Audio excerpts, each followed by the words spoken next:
Hello guys! Welcome back to Denson channel. If this is your first time visiting my YouTube channel, please tap the subscription button and hit the notification bell to get updated with my future uploads.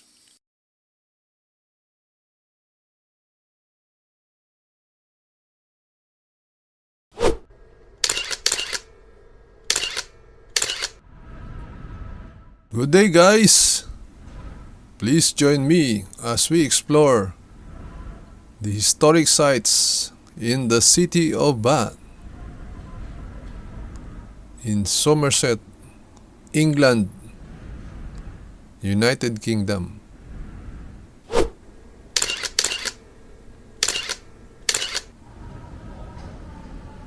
Here you can see guys the Gothic architecture with the Gothic columns in front of you. Now it is utilized as commercial shops.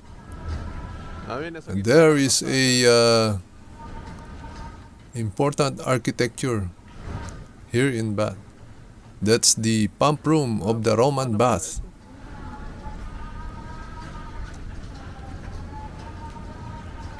Look at this guys. It's thousands years old.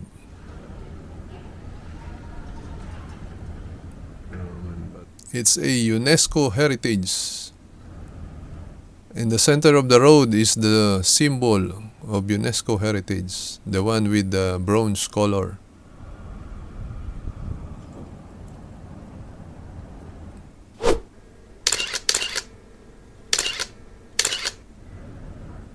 This is the Roman baths.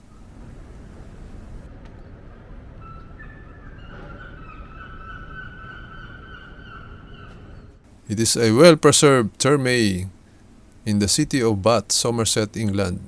A temple was constructed on this site between 60 and 70 AD in the first few decades of Roman Britain. Its presence led to the development of a small human urban settlement known as Aquaesulis around the site.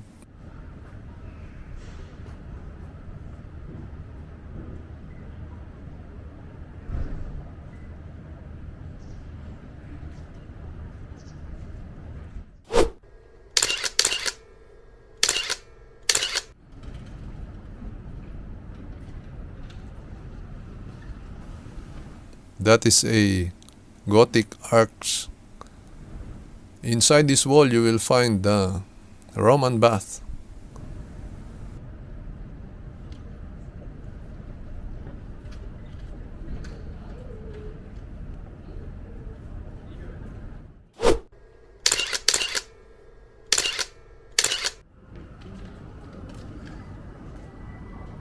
The Roman bath, designed for public bathing, were used until the end of Roman rule in Britain in the 5th century AD.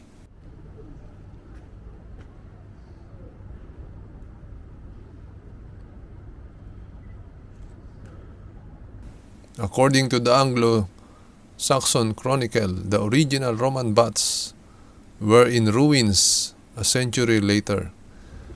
The area around the natural springs was redeveloped several times during the early and late Middle Ages.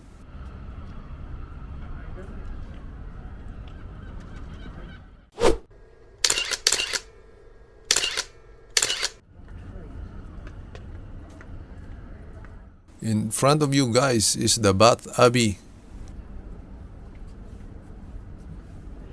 The Abbey Church of St. Peter and St. Paul, commonly known as Bath Abbey, is a parish church of the Church of England and former Benedictine monastery in Bath, Somerset, England.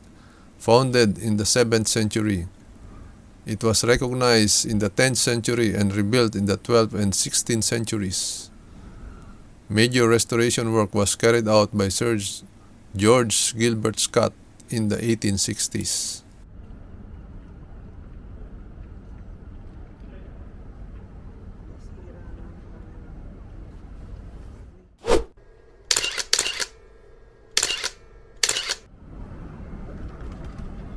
This is a very good example of Gothic architecture, guys.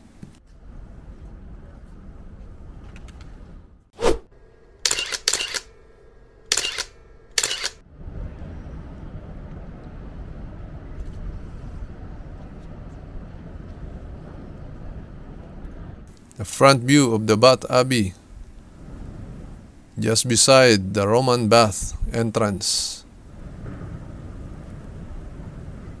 Inside this building, you will see the details of the Roman baths.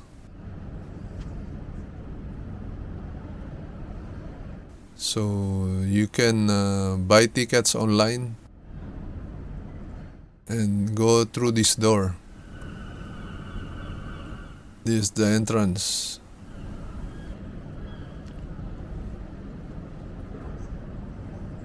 Going inside the Roman bath.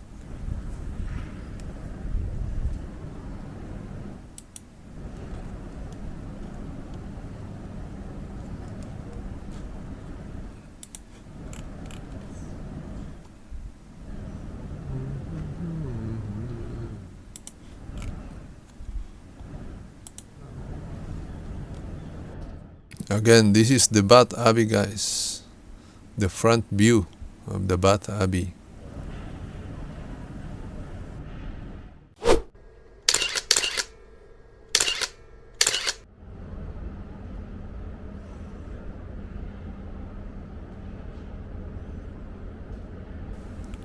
It was built in the year between the year 1499 and 1611. It has a capacity of 1,200, length of 220 feet, and width of 22 feet.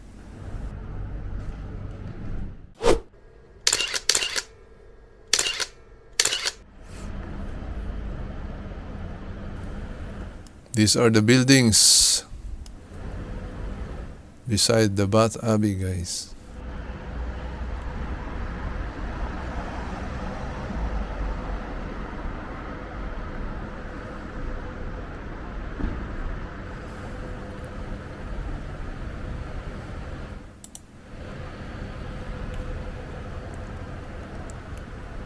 Bath Abbey has a tower height of 160 feet, and it has a bells of 10 numbers.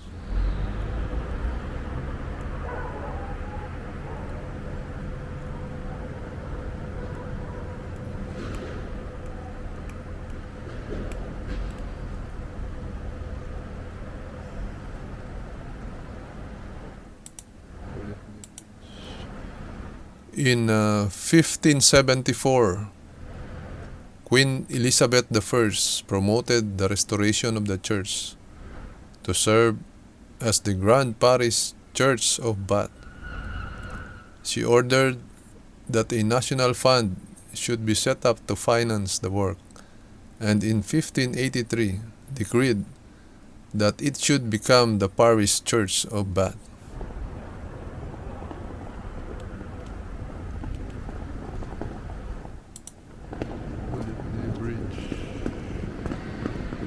It's made of Bath stone, guys, which lasts for centuries.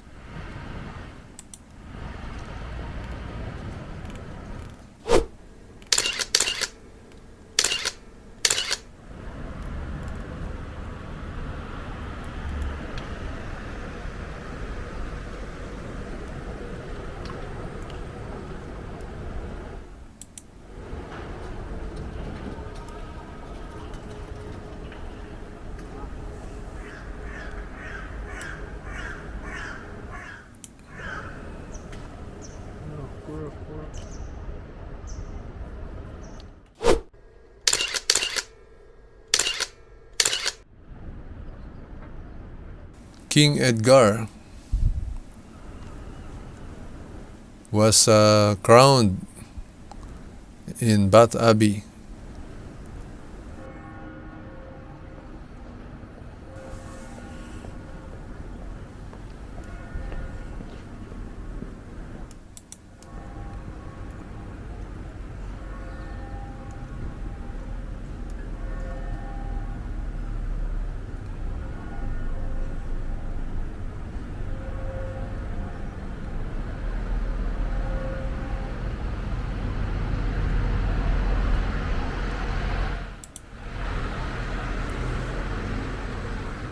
The Tower of Norman Cathedral, built by Bishop John de Bulanti.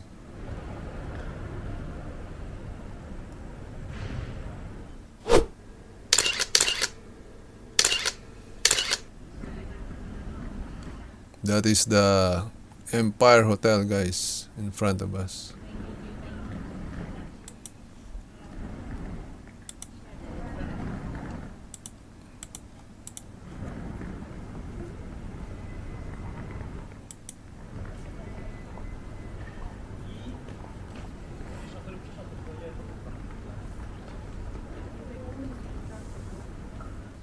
This is the backside of the Bath Abbey.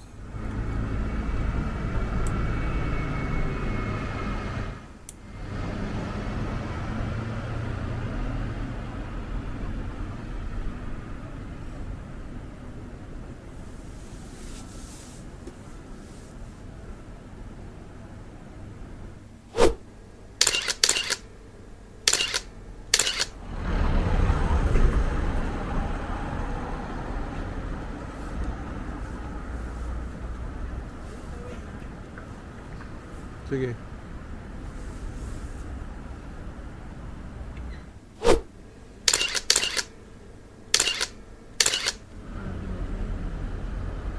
This is the Parade Garden.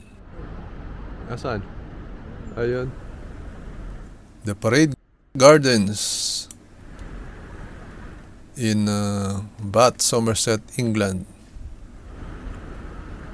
This garden are situated to the south of the Empire Hotel, Bath, and 250 yards to the east of Bath Abbey.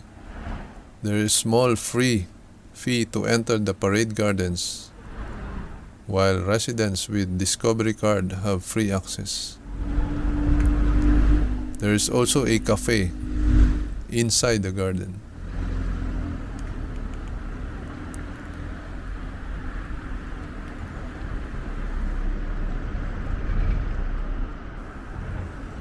This is the Empire Hotel, guys. It was built in 1901 and it served as a postal sorting office during the World War II. This is the Parade Gardens, guys.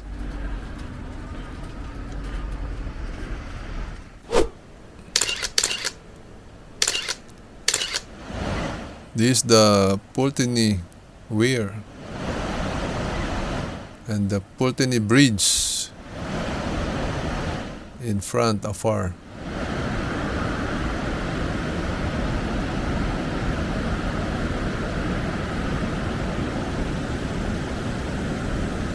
What a beautiful scenery, guys.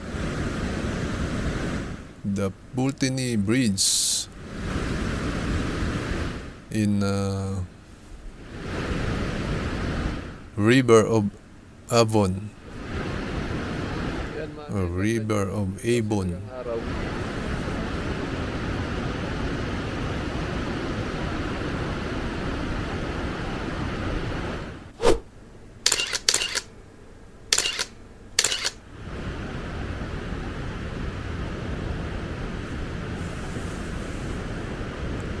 This is the Empire Hotel, guys, built in 1901.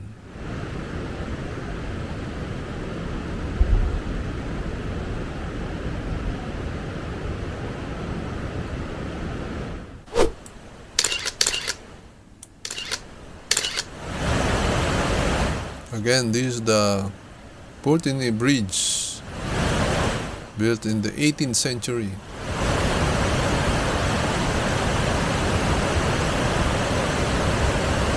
Along the River of Avon.